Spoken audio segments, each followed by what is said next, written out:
Greetings, students. My name is Julio Soto. I work for and am part of AAA at the association level and also locally here in Tampa, Florida, very close to the University of South Florida as well. I've been asked to speak to you on a very exciting and incredible subject, which is the cruise industry. I'm very familiar. I have been part of the cruise and travel tourism business for almost 30 years now. I know that's hard to believe, but I've been a veteran for about 30 years and I've seen some tremendous strides in how the cruise industry has evolved, not just within the United States, but globally. AAA, if you do not know, is a service automobile multi-line of business organization that is United States wide. We have around 67 million AAA members currently and growing, which equates to 1 out of 4 Americans as a AAA member. So it's an incredible organization with a broad-based consumer pool of feedback, information, and patronage. So I feel I can share some valuable information, not just from my own personal experience in the cruise industry, but the experience and feedback that we're receiving from our members, which is incredibly valuable. Consumer feedback tells the tale, as they say. So before I start, again, let me give you some of my own background. I am a resident and practically native of Florida and Tampa specifically. So I can tell you that a homegrown tourism hospitality career is viable and you can turn it into quite a lifestyle. And I am here to tell you I'm a native son of Tampa. I grew up through the public school system here, Jefferson High School, and went to college. And here I am representing a major US corporation, and all based on and thanks to the tourists in the travel industry, which is pretty remarkable. But let's dive in. There's a lot to understand. This school here of hospitality and tourism has asked me, AAA, to help partner with giving you what I feel would be real-time information based on my own experience, but based on the attributes of what the cruise industry specifically can bring to you as a future employee, as an incredible career path. And then you could branch out from there because it is a global industry. Pre-COVID, as you can well imagine, the cruise industry was thriving globally again, and COVID really put a stop to that for all of the reasons in the world, as you can well imagine. So the cruise industry sort of stopped for about 2 years, and it has now just reset itself. So pre-COVID, then it stopped for 2 years, and the ships across the entire world, 7 continents, are up and running again. So I just wanted to let you know that the cruise industry and the travel industry is very resilient. I mean, the industry had never seen anything like COVID before, and it weathered quite a storm, and now it is back with a vengeance, as you can well imagine. US consumers have pent-up demand, and I feel that the pent-up demand trajectory will not end here.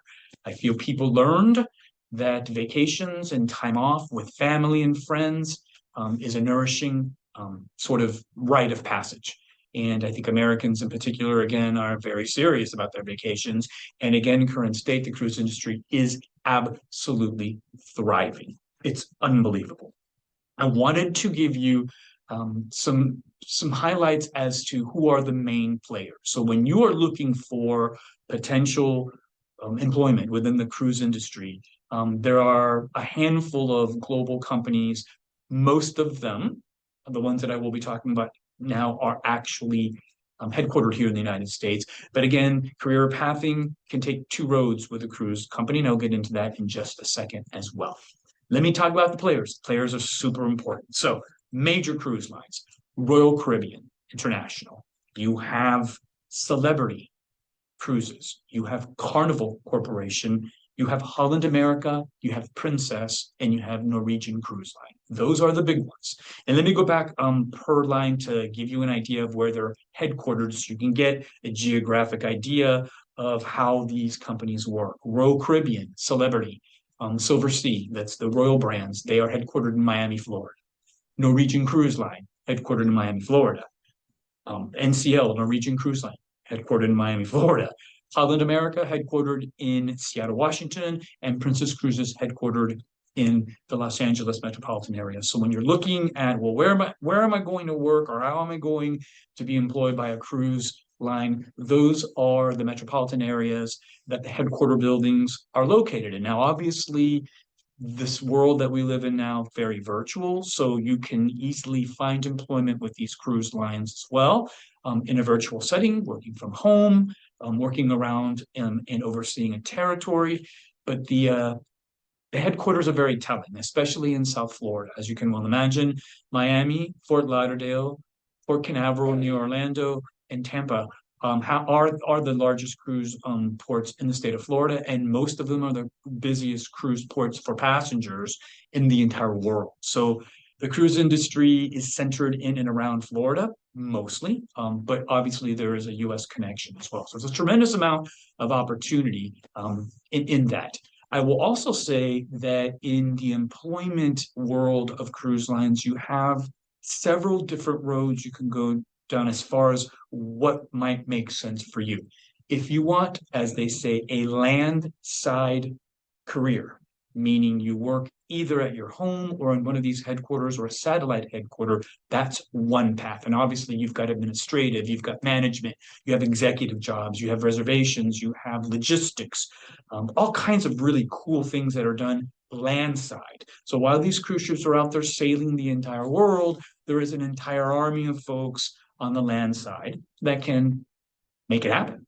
So think about it that way. Now, there is also a tremendous amount of opportunity, if your budget and your lifestyle permits, to also have a ship side career. That means you are actually working on board the vessels as they travel the world. It could be Caribbean, it could be Alaska, it could be the Mediterranean, it could be Southeast Asia. You get the picture. They move around year round, so you can work on board the ship as well. The on board the ship experience is very different because you have a multinational crew. People from all over the entire world work on these cruise ships at any given time.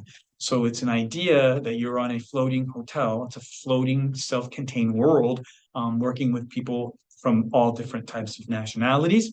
And it's a little different because on board experience as an employee, it's about 3 to 6 months increments at a time. So you're employed on board that vessel anywhere between 3 to 6 months, contractually. Whereas when you are working landside, it is like a regular 40-hour, 50-hour work week, which is what you're probably familiar with. So again, when you are looking at the industry in a whole, and you look at it holistically, there are very, very different opportunities, but it's pretty exciting because you can very easily see the entire world in 6 months, as an example. So those are the opportunities as it relates to the logistics of the cruise world. And from there, quite frankly, when you start digging in, there is a halo effect as to other companies, other organizations that work in sync with the cruise industry, that are just as important. My company is one of them, AAA, being one of the largest travel agencies in the United States, with the 67 million members that I mentioned before, is quite a force to be reckoned with. We are known for the customer service and the member-centric approach to business. I bring that up because there are AAAs across the United States.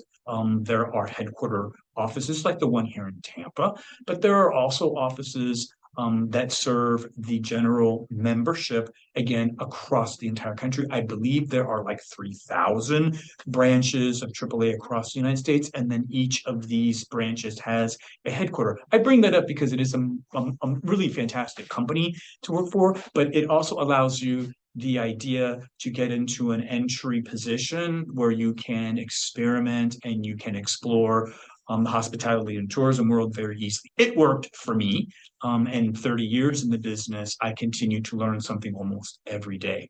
So remember that career pathing in the cruise industry can lead you down many roads, one with a cruise line directly, one with a major company like mine that sells cruises, et cetera, et cetera.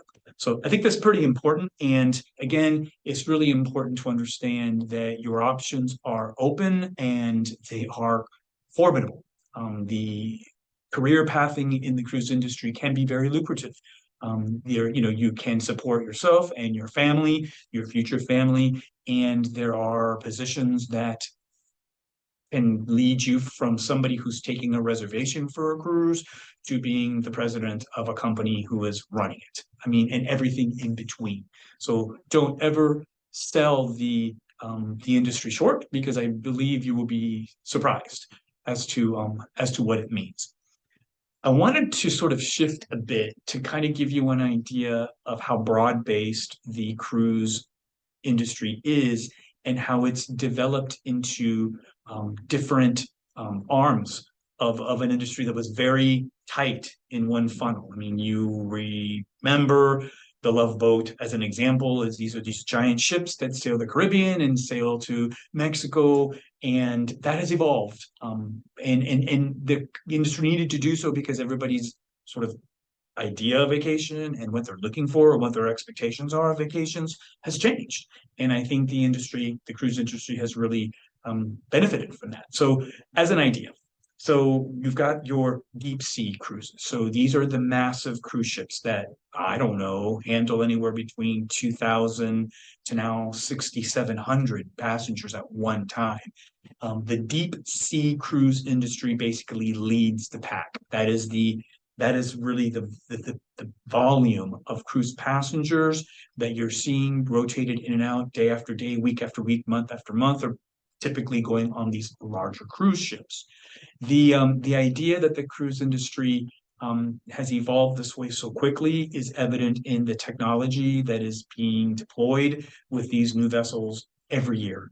It's incredible, the onboard technology, the way that it's going digital, the way that you can have a wristband, much like the watch that I have now, to open your cabin door or to order something to eat or something to drink while you're sitting on a lounge chair by the pool. It's pretty incredible. And also, the cruise industry is developing their philosophies around sustainability, and diversity and inclusion and equity and responsibility in general. So you'll see that they're taking those things seriously too. Just because there's 6,000 passengers on a cruise ship doesn't mean that they're not being mindful of the ecology and the community that it's sailing in and out of. So deep sea cruising, very important. The cruise lines that I mentioned earlier, Royal Caribbean, Celebrity, Princess, Holland, NCL, they all have tremendous vessels. Each one of those companies has, don't quote me, anywhere between 15 to 27, 28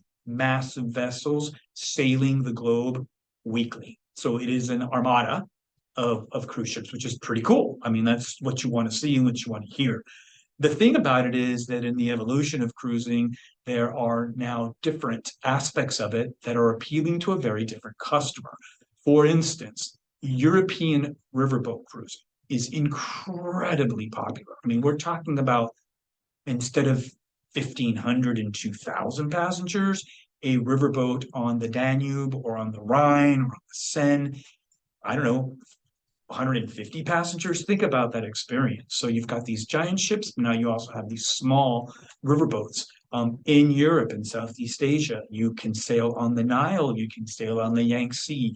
In China, you could even sail on the Mississippi River here in the United States. So you've got big ships and you also now have riverboats.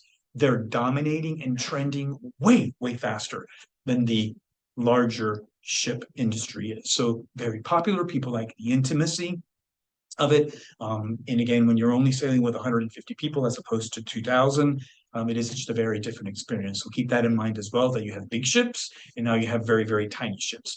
But another layer, which I think is really cool and it's really growing in popularity, are the expedition ships. And these are ships specifically built for expedition cruising. When I say expedition, remember, this is not the Caribbean Bahamas. I mean, we're talking about Antarctica. I'm going to the Antarctic Peninsula, being able to cut through ice when it's frozen.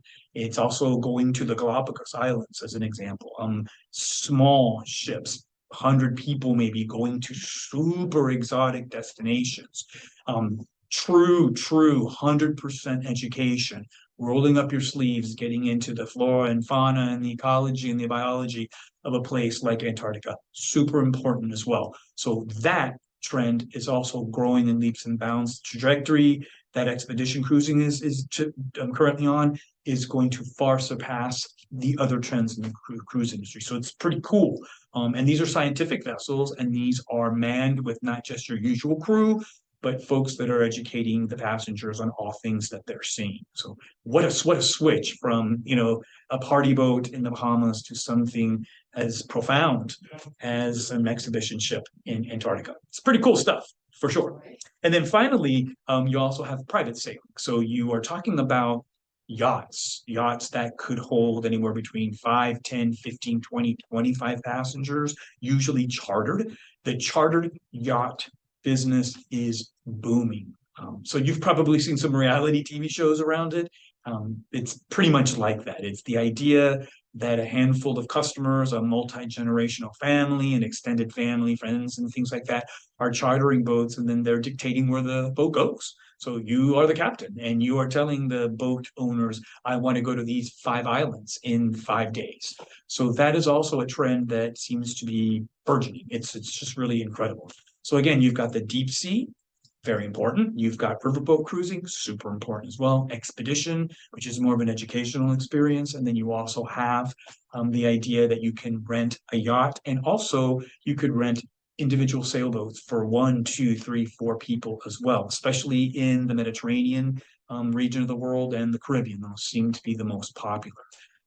I think that's really great for you to understand, because it's not just that old-fashioned cruise ship.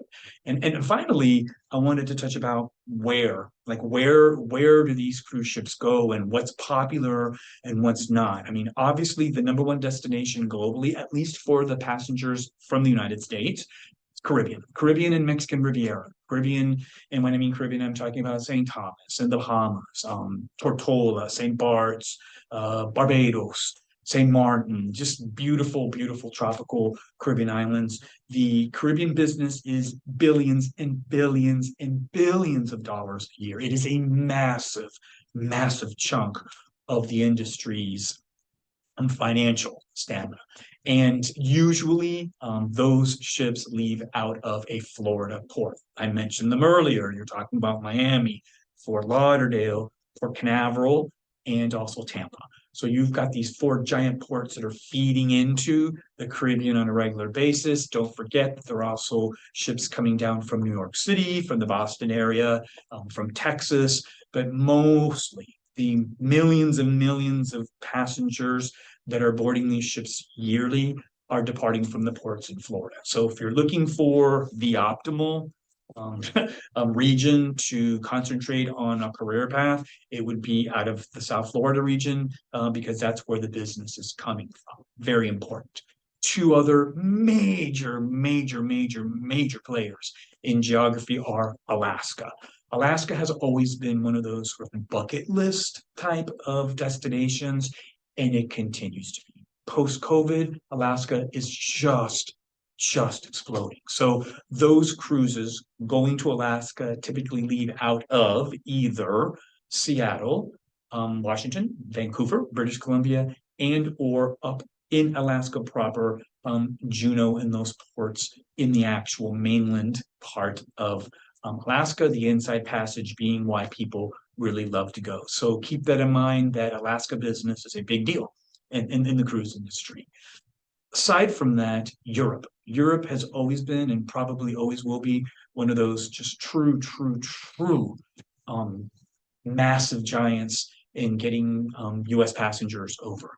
The Mediterranean area of Europe, if you're familiar with it, just look at the map, it speaks for itself, is number one, for sure. You're looking at ports along the Italian coast, the French Riviera, the Spanish Riviera, the Iberian Peninsula, up and over into London as well. So the Mediterranean is very popular. The Eastern Mediterranean, very popular, with stops in Greece and in Egypt and in Israel as well, and in Turkey. So big business in Europe, and I feel that's pretty exciting to understand. And then you have some other outliers geographically. Hawaii, big business. South America, ports in Buenos Aires, Argentina, Rio de Janeiro, Santiago, Chile, Most of those Antarctic cruises that I was talking about leave from the tip of South America in Ushuaia.